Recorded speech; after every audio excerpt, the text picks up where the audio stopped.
In the crucible of World War II, Germany's most brilliant scientists raced to create an arsenal of terrifying new weapons of mass destruction.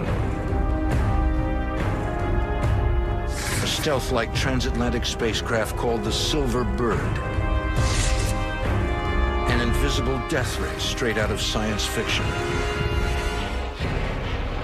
Rockets, flying saucers, even an atomic bomb. 70 years later, long secret Nazi files reveal the classified blueprints for these and many other devastating wonder weapons. They are the masterworks of a desperate quest to terrify America and their allies, win the war, and rule the world for 1,000 years.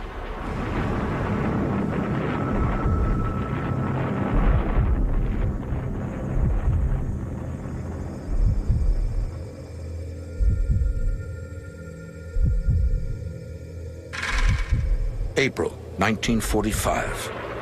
The war against Germany is at an end, and the Third Reich emerges victorious. Hitler's flight to New York is escorted by supersonic jets and greeted with German victory celebrations like those in occupied France.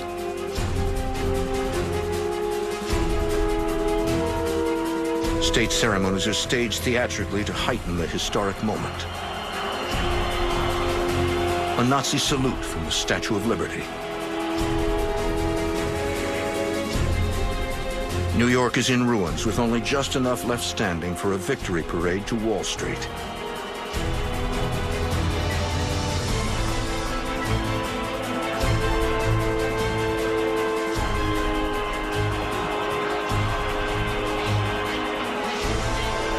It is the ultimate nightmare of how World War II could have ended, thanks to Hitler's own dream team of hundreds of scientific masterminds. Rocket science superstar Wernher von Braun, engineer, mathematician, and physicist Irene Brecht, aerospace engineer Eugen Zenger, even a Nobel Prize-winning nuclear physicist Werner Heisenberg. Through the 20s and 30s, the Germans technologically were very, very interested in rocket development, science development. This sort of really advanced aerospace development really became a German forte that the other nations around the world were really lagging behind. From this now defunct, top-secret, high-tech German complex, thousands of brilliant engineers, physicists, chemists, and their staff are generously funded from the Nazi treasury. Provided with the most modern laboratories in Europe, and ordered to develop the deadliest armaments the world has never seen. The delta-winged Lippisch P-13. A vertical takeoff rotor-winged warplane half a century ahead of its time. A flying aircraft carrier. And the Silbervogel, the Silver Bird, a supersonic suborbital spacecraft capable of bringing the Blitz to Broadway.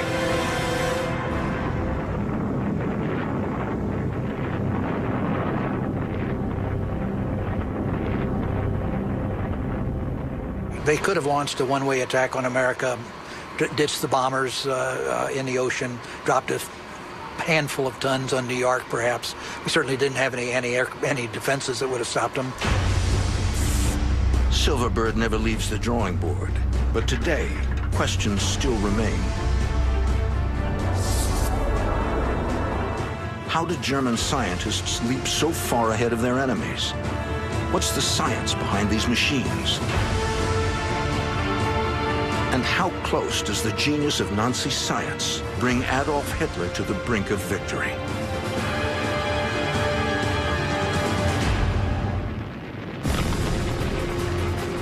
In the early stages of World War II, Hitler's blitzkrieg races across a helpless Europe.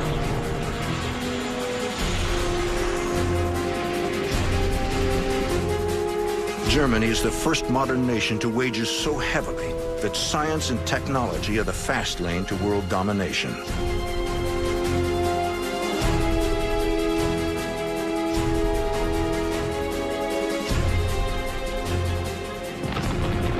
Hitler probably was very significantly influenced and impacted by dramatic, weapon systems. The Germans tend to have a philosophy of quality over quantity, and they felt that the superior quality would turn the tide. And that was really an extension of Hitler's mentality. Hitler uses science to conceive, test, and in some cases deploy a fascinating and frightening series of firsts. From highly advanced long-range ballistic missiles to jet fighters, the first to enter the war, said to overpower the Allies' propeller-driven aircraft, to an early stealth-designed monoplane straight out of Star Wars, decades ahead of America's B-2 stealth bomber. Even kamikaze bombs for a pilot's one-way flight. The Allies are ill-prepared. The American missile development programs during the war were very, very primitive in comparison to what the Germans had already achieved. On this small, remote island off the Baltic Sea is a top-secret complex of laboratories and airfields.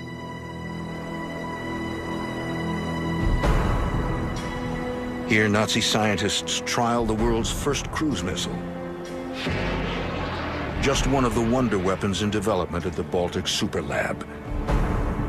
The sleepy seaside town of Peenemünde is the location the Nazis choose for their most secret science.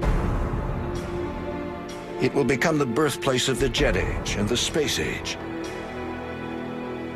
The cradle of the wonder weapons. The Peenemünde location was kind of ideal because it was a really remote part of Germany. You're close to the Baltic Ocean that you could launch rockets into, and you wouldn't have necessarily the problem with somebody, stealing the technology and getting out to the west. The existence of Peenemunde's satellite town is a strictly controlled state secret, complete with futuristic apartment blocks for the scientific elite. But it's also a concentration camp for the expendable prisoners who live, work, and die here as slaves. When they are too weak to continue, they are murdered, lest anyone reveal Hitler's scientific secrets. Peenemunde's scientists are not slaves, but their welfare and that of their families hinges on cooperating with the Nazis. Private trains carry engineers and physicists to the self-contained metropolis of metalwork power plants and proving grounds. Peenemunde becomes the Nazis' Los Alamos and their Cape Canaveral.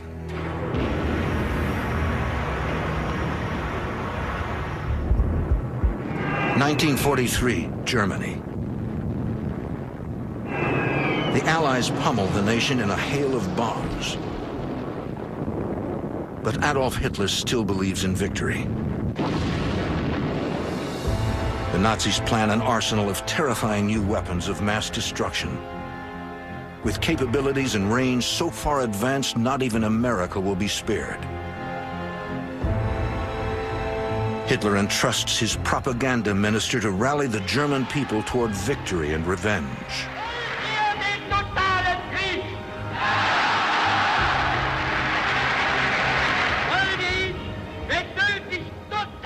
Joseph Goebbels coins these terms, Vengeance I and Vengeance II, and the idea was that they would be effective to counter the American air offensive and the British air offensive. The Vengeance I, or V-1, is a revolutionary liquid-fueled pulse jet capable of flying 360 miles an hour on autopilot. Launched from ski ramps or from beneath a flying aircraft, the V-1 bursts into action. A sophisticated gyro-compass feedback system guides it toward its target.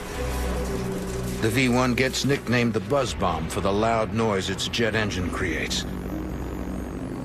An odometer tracks its pre-programmed distance, at which point the V-1 is designed to take a steep power dive. But in early use, the dive cuts off fuel flow and kills the engine. sudden silence becomes a tip-off to impending doom.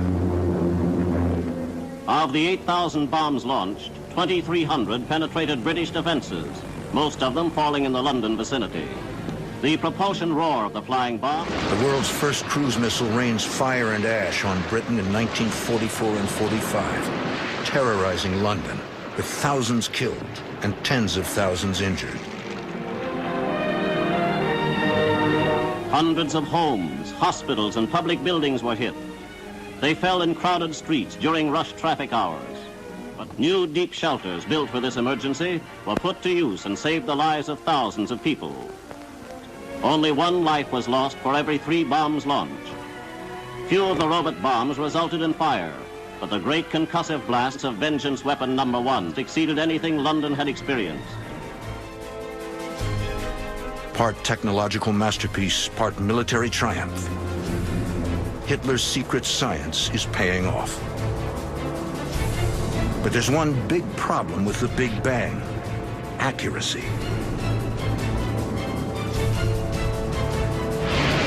To target and destroy Allied bases with troops and convoys, somebody would have to fly this bomb. While Hitler promises the nation that his rockets will turn the war, engineers add a pilot seat and crude controls to the V-1, creating the Reichenberg, a German kamikaze aircraft. Hundreds were built, but none ever see combat. They were difficult to fly. Putting a pilot would have ensured some small amounts of damage, but the potential of the airplane in terms of its top speed, of its range and its endurance, of its ability to get to a target, these were not essential war-winning weapons. Decades later, the original plans for the Reichenberg resurface in a private archive. In this small Bavarian garage, Hitler's secret science is coming back to life as several wonder weapons are rebuilt or reconstructed here for museums. The Bavarian builders find welded seams of inconsistent quality, suggesting that some were done by skilled technicians, others by exhausted concentration camp prisoners.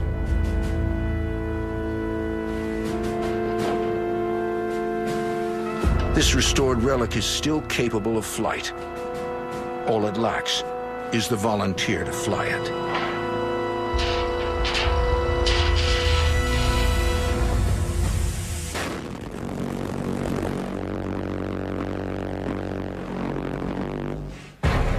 For Hitler's secret scientists, no concept is too futuristic, no propulsion system or wing design too bizarre.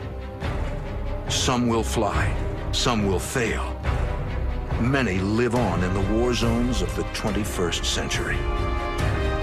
And in a strange twist of history, one of Hitler's most brilliant scientists will survive the fall of the Third Reich to become an American hero. 1943. Germany's National Socialist Party announces Vengeance Weapon V1, suggesting that a V2 is also planned. So from the Nazis' secret complex at Peenemünde, engineers give birth to the space age from the ground up via a brilliant young physicist, Dr. Wernher von Braun, and his A4 rocket, ultimately named the V2. The V2, the Vengeance Weapon. To Wernher von Braun, it was an artillery piece that would land somewhere in England and kill some Englishmen, but that was really not his point. His point was proving the aerodynamics, the power, the thrust, the cooling, all of the things necessary to take him one more step into space. He wanted to see man in space. It was a consuming passion. His engineering ideas were what drove him. Von Braun is given his own laboratory and team of experts at a time when rocketry is little more than a schoolboy hobby in the United States. Ultimately, he creates the world's first long-range ballistic missile, the unstoppable V2 retaliation rocket. In September of that same year, 1944, the Germans also began their firings of the vastly superior V2, which was powered by a real liquid fuel engine. Military rockets in a rudimentary form had been used for centuries, but their propulsion was by the use of gunpowder. In this new era, it was the Germans who realized that the liquid fuel rocket could be put to military use, that it could be given impressive range and great destructive power. The German focus on advanced technology completely changes the capabilities of science and warfare. They not only took a toll of more than 9,000 casualties, they also had a devastating psychological effect. For unlike the buzz bomb, the V-2 fell without warning. It had a speed of 3,300 miles per hour, and it could not be intercepted by fighter aircraft or brought down by anti-aircraft artillery. According to Boyne, von Braun's focus was more on the science than winning the war. All that mattered to him was solving the aerodynamic problems, the problems of control, the problems of burn, all of the things that are inherent in a ballistic missile, not as a weapon, but as a means to get into space. But defiance of the Führer is not an option for any German scientist. And neither is the suggestion of defense. The real impact on the outcome of the war was in an area that the Germans really failed to develop, and that was really the defensive technologies. You had to be very politically correct as a Nazi, or else you'd be in trouble. That meant you couldn't have weapons that were seen to be too defensive that might indicate that the war was being lost.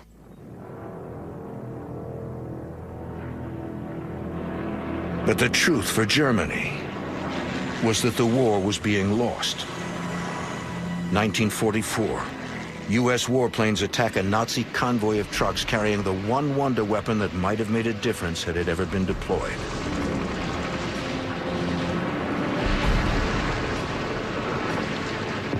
The Typhoon, the world's first defensive ground-to-air missile, designed to augment Nazi efforts to shoot down Allied bombers. The one thing that Germany could have done by 1943, if they had properly concentrated their resources, was to concentrate not on a V-2 to hit Great Britain, but on a series of anti-aircraft missiles to knock down any bomber that comes over it. So they could have created an effective integrated air defense system.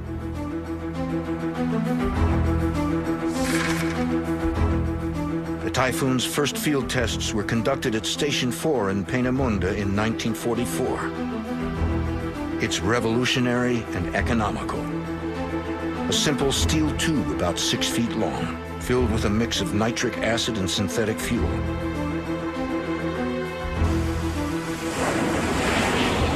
Able to travel over 6 miles in just 14 seconds. Over 1 million are planned for production by 1945. But that didn't happen. It was clearly beyond their capacity to do. They were absorbed with, they thought they had either won the war, or then they were absorbed with maintaining the war to keep themselves in power as long as possible. They never concentrated their resources. They never allowed the people who might have done these things to get together and do them. There was too much suspicion. There was too much party politics. This computer simulation shows how the defensive Typhoon rocket's mobile shooting base will look when rebuilt. A secret science artifact that perpetuates the wonder weapon mystique today. These craftsmen are building just one Typhoon, not the millions Germany dreamed would cleanse the sky of Allied bombers. Ultimately, it's the ingenuity of Nazi weapons, not their numbers, that propels the world further, faster, and higher than anything ever seen.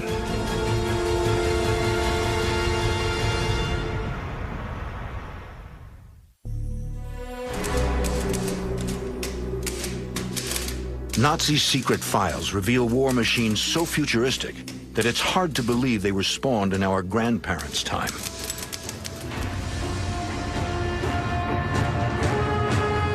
Powered flight is less than 30 years old when Hitler seizes power. Yet within months, The blackboards and blueprints of his Third Reich are bursting with incredible designs.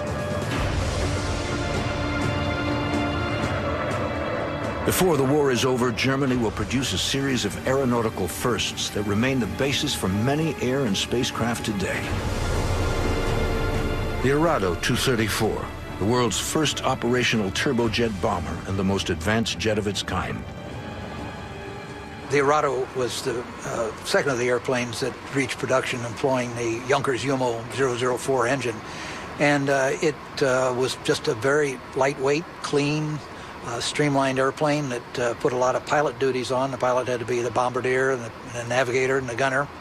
But it was effective, was easy to fly, and relatively easy to maintain. So it served in small numbers and was an airplane that any country would have been proud to fly. Even earlier, there were the many marvels of Munich-born Dr. Alexander Lippisch, who designed a series of delta-wing gliders in the 1930s that eventually led to the introduction of the rocket-powered interceptor Messerschmitt Me-163 Comet and the better-known Messerschmitt Me-262, the world's first operational jet fighter, able to outrun any Allied aircraft by as much as 100 miles an hour.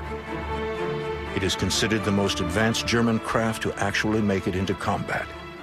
A lot of the things that they were trying to do were things they were driven to do.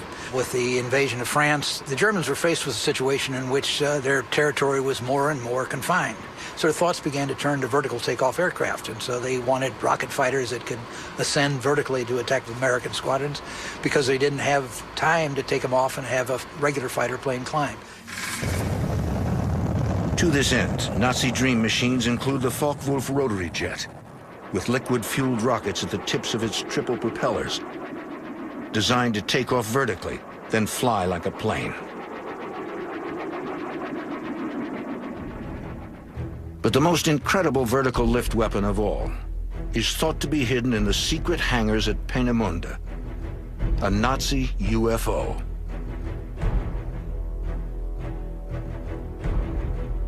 An article in German news magazine Der Spiegel later reveals the secret invention Rudolf Schriever plans for the SS from neighboring Czechoslovakia. The piloted Schriever Flugkreisel, nearly 50 feet in diameter, with 3 impulse jets on a rotor inside a circular fuselage. This UFO was never built.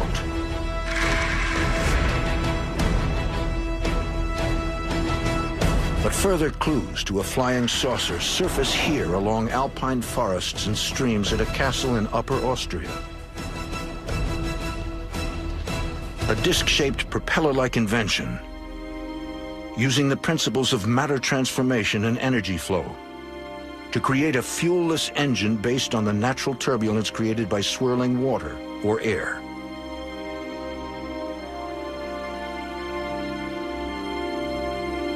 Jörg Schauberger says that his grandfather's concept for a totally new propulsion system turned rumors of a UFO into reality.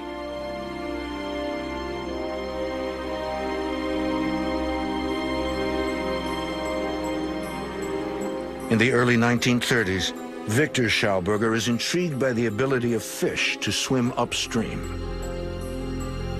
Inspired by this natural phenomenon, he devises a silent, vacuum-powered engine to generate thrust without combustion. A revolutionary unit for airplanes to be pulled rather than pushed forward. He calls it the Repulsin. The Repulsin, or Repulsine in German, was meant to be some kind of reaction chamber where some transmutations would take place with the molecules that are sucked into this chamber. Even today, the Austrian would be ahead of his time.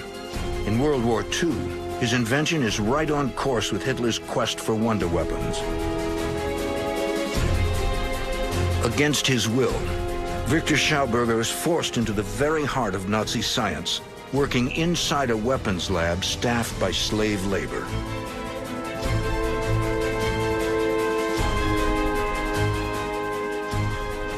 But there is no weapon-like thing with this repulsion. It's only meant to be some kind of propulsion system and not a weapon itself.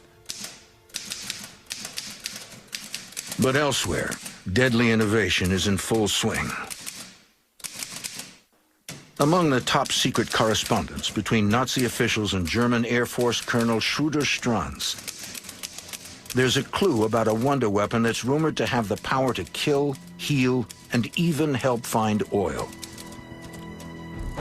The colonel repeatedly offers his ambitious proposal to the armed forces. In the last desperate days of the Third Reich, the SS decides to support the project.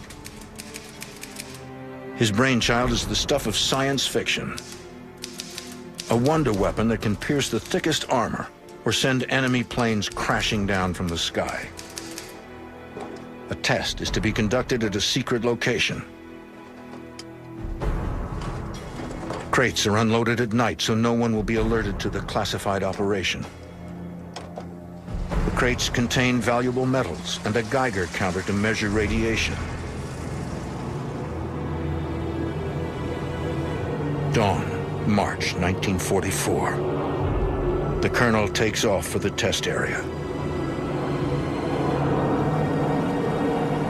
If the weapon works, he'll receive unlimited financial support. Colonel Schroeder-Stranz is the only man who knows the exact details of the tests to be run. A quarry in the middle of the forest in the Harz Mountains.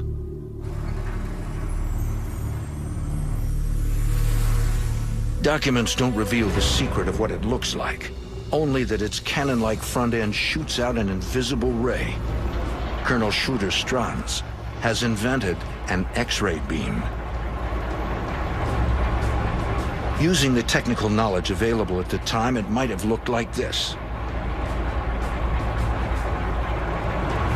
Despite shortages caused by the war, Nazi scientists still have access to valuable metals and measuring instruments, which were by now extremely rare.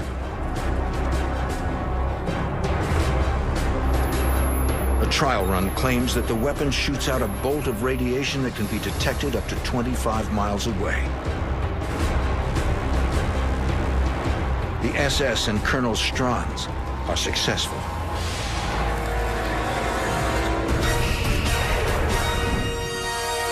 But then, mysteriously, the file is closed. The special unit is disbanded in October 1944 with no explanation to be found to this day. Shrouded in secrecy, Hitler's science straddles the border between fact and fiction. But one of the Führer's quests is beyond dispute. It is the most desperate and decisive race of all. Who will be the first to build an atomic bomb?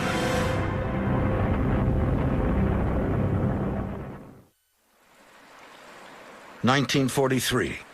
As scientists continue their work at the secret city on the Baltic, the tide of war continues to turn against the Third Reich. In the east, the German army is turned back at Stalingrad. Hitler's invasion of Russia collapses into panic, slaughter, and retreat. And in the west, British pilots record the first aerial images of the Peenemünde factories and rocket launching buildings. British bombers pound the complex, targeting the dormitories where Hitler's scientists and engineers live. Hundreds are killed. To a certain extent, Peenemünde never totally recovered. They lost a lot of key personnel, scientists, research equipment. Peenemunde's production is moved underground to mountain fortresses and remote mines safe from Allied blockbusters.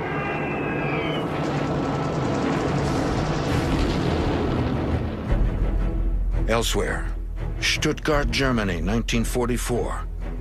Nazis plot the ultimate weapon to win the war, an atomic bomb. A team of German scientists attempt to unlock the secret of nuclear fission to produce electric power. Half a world away, physicists at Los Alamos, New Mexico are on the same quest, using the radioactive uranium of the American West to set off the world's first nuclear weapon. But the Germans have their own atomic genius, Nobel Prize winner Werner Heisenberg. Heisenberg and his team call themselves the Uranium Club, but the German army has other plans for the atom smashers. In early 1945, neither the U.S. military nor researchers know anything about the state of nuclear capability in Germany. A secret U.S. project, codenamed Operation Alsos, is established to find out if the German atomic bomb project exists. Outside the city of Stuttgart, beneath a castle in Haigerloch, Alsos agents discover an atomic reactor in a stone cellar.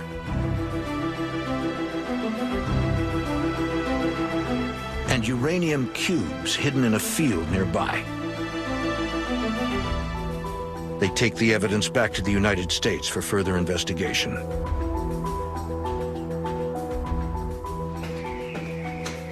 Months earlier, at this same medieval castle, clandestine shipments of heavy water, a key ingredient to nuclear power, arrive here from Nazi-occupied Norway, despite valiant attempts from the Norwegian resistance to prevent it from ever reaching Germany.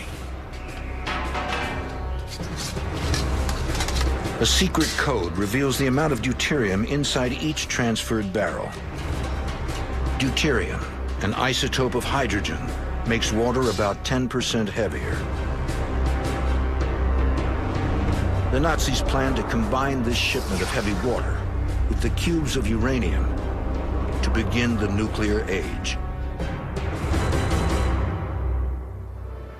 On every front, from stealth technology to nuclear power, Hitler's push for scientific success is fueled by the Nazi dream of a global Reich, a German empire lasting 1,000 years, where a massive railway system connects main power centers from Siberia to Moscow, Paris, and Berlin. Berlin, the capital, is to be renamed Germania.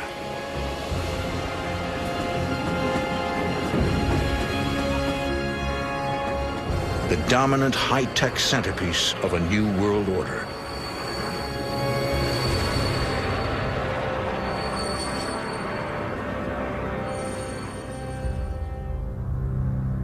But by March 1945, the dream is fading fast, and Hitler is growing desperate. With Allied forces closing in on Germany, only a wonder weapon can save the Third Reich. But at the Trinity site in the New Mexico desert, it's America who proves the power of the atomic bomb.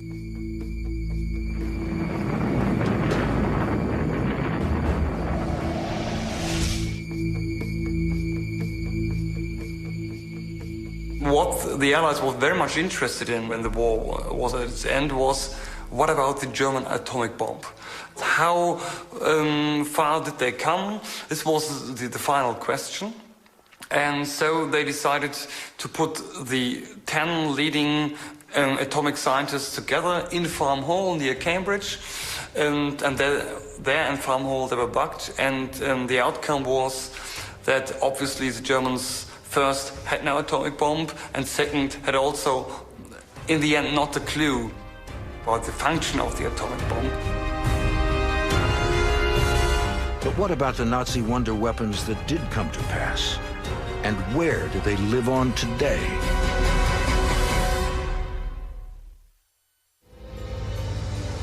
The world's first cruise missile, first long-range ballistic missile, first guided surface-to-air missile, first anti-ship missiles, even the world's first closed-circuit TV, the world's first operational jet fighter and jet bomber. Aerodynamics in Germany, there were a small group of people who were very, very advanced, and there is some sort of a special genius about it. Countless designs, years ahead of their time. Secret sites wholly dedicated to science. Backed by propaganda boasting German money and fearful enemies. How could Hitler's plan for wonder weapons fail? In Germany, virtually everything was a secret. So any science was a secret. It hurt the Germans more than it hurt us. They also had a very, very confining security system. And so there was not the cross-feed that you get in a good scientific community. You had enthusiasts building dreams, but without adequate resources. You had people making decisions about resources who had no idea about the projects. And at the top, you had Hitler making the final decisions on many things upon which he had only partial information. Such controlled secrecy slowed wartime production to a devastating degree. The Germans ultimately produced about 1,300 Me-262s, of which they got 300 in combat. And at the time, we were putting 1,000 bombers and 1,000 fighters over Germany in a day. The Third Reich nurtures hundreds of deadly inventions. But to roll them out and win the war, they'd have to prioritize a mere handful of wonder weapons and mass-produce these by the thousands. Thankfully, they lacked the production methods, materials, and the management required. Had Germany focused on defense, more strategically chosen her ammunition, and greatly increased production of these specific weapons, the outcome of the war might have been very different. That would have made invasion in 1944 very difficult, probably problematic. It made probably an invasion put off until 1945, and it's even conceivable that the war might have ended with the first atomic bomb being dropped on Germany instead of upon Japan. But that didn't happen.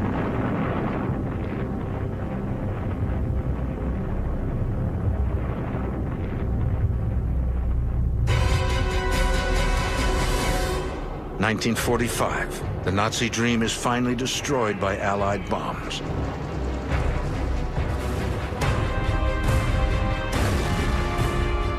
Hitler and his adjutant Himmler commit suicide. At the Nuremberg trials, the Nazis face their own death sentence.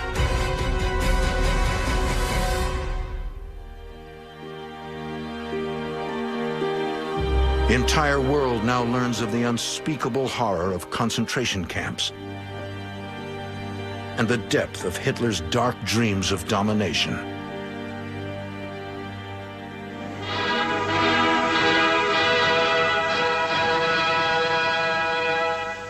Dreams that would reach far beyond Europe. Attacks on America had been planned since 1939. In this inventive German newsreel, the Nazis focus abundant long-range air power on the United States as part of the planned America Bomber Project.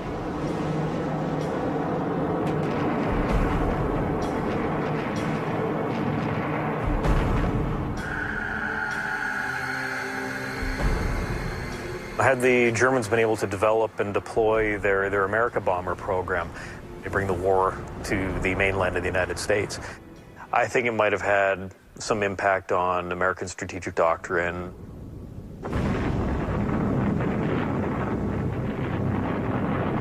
Especially if these bombings had been nuclear.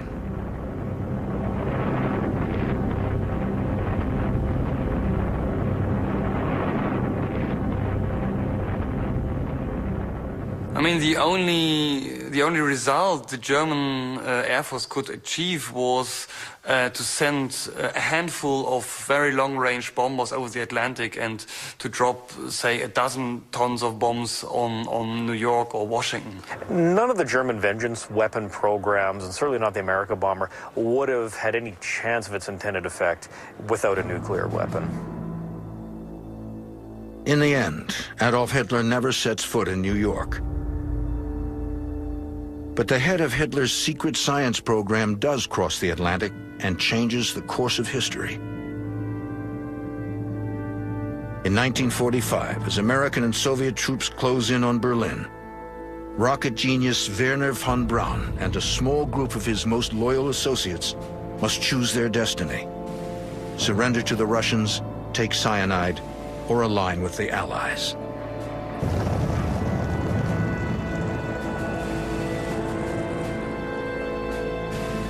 They choose America, and von Braun immediately is put in charge of the nation's infant missile program.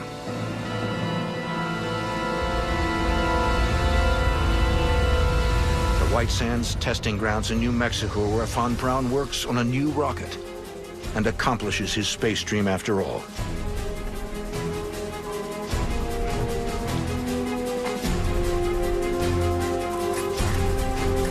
Escaping from the dark shadows of Peenemünde, the creator of the deadly V-2 spends the rest of his life in loyal service to his new country. Thanks to von Braun, America wins the space race and puts a man on the moon. Yes, we see it. We see it. Here it is. Okay, engine stop. Houston, Tranquility Base here. The Eagle has landed. Roger, Tranquility. We copy you on the ground. You got a bunch of guys about to turn blue. We're breathing again. Thanks a lot. That is probably the principal achievement of the Peenemünde mines. Wernher von Braun is undoubtedly the most significant American rocket engineer of the century. Many would say he's the most significant rocket engineer of the world. So with the German scientists and knowledge that was brought back to the United States in the 1940s and early 1950s, you can make a very strong case, and nobody really disputes it, but there's almost a direct line from Peenemünde to the moon through Wernher von Braun. Yet rockets aren't the only descendants of Hitler's secret science. In the 1950s, after decoding thousands of captured Nazi files, the United States Air Force performs classified flight tests of airframes that bear an eerie resemblance to the incredible dream machines on the runways and drawing boards of Peenemünde. The flying wing can carry a larger load faster, farther, and with greater economy than conventional airplanes of similar size and power. Few men indeed can see the flying wing in operation without saying, the plane of tomorrow is flying today.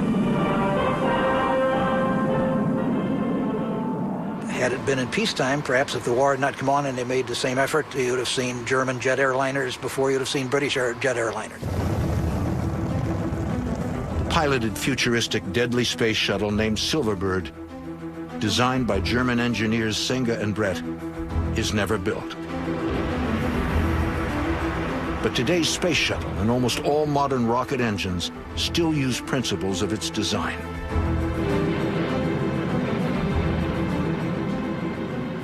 Parallel to von Braun's work with the V-2 and the type of fuels that he used in the V-2, combustible fuels, those engines were used subsequently in the United States and by Bell and others.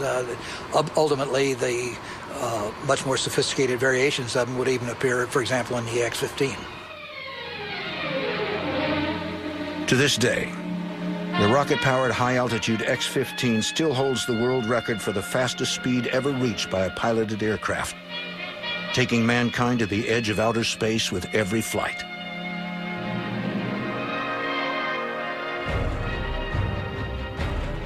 There's no argument that Germany had some of the most talented weapons designers on the planet at the time, but they were failed by their leadership. Hitler really strongly hoped and believed that his scientists were going to develop a nuclear weapon. Even without atomic energy, the Nazis reached unprecedented heights of scientific advancement, all in the name of war. I think we're fortunate that, you know, the German inability to collate and focus its programs and having an impact on the Allied strategic bombing campaign is really a silver lining for democracy.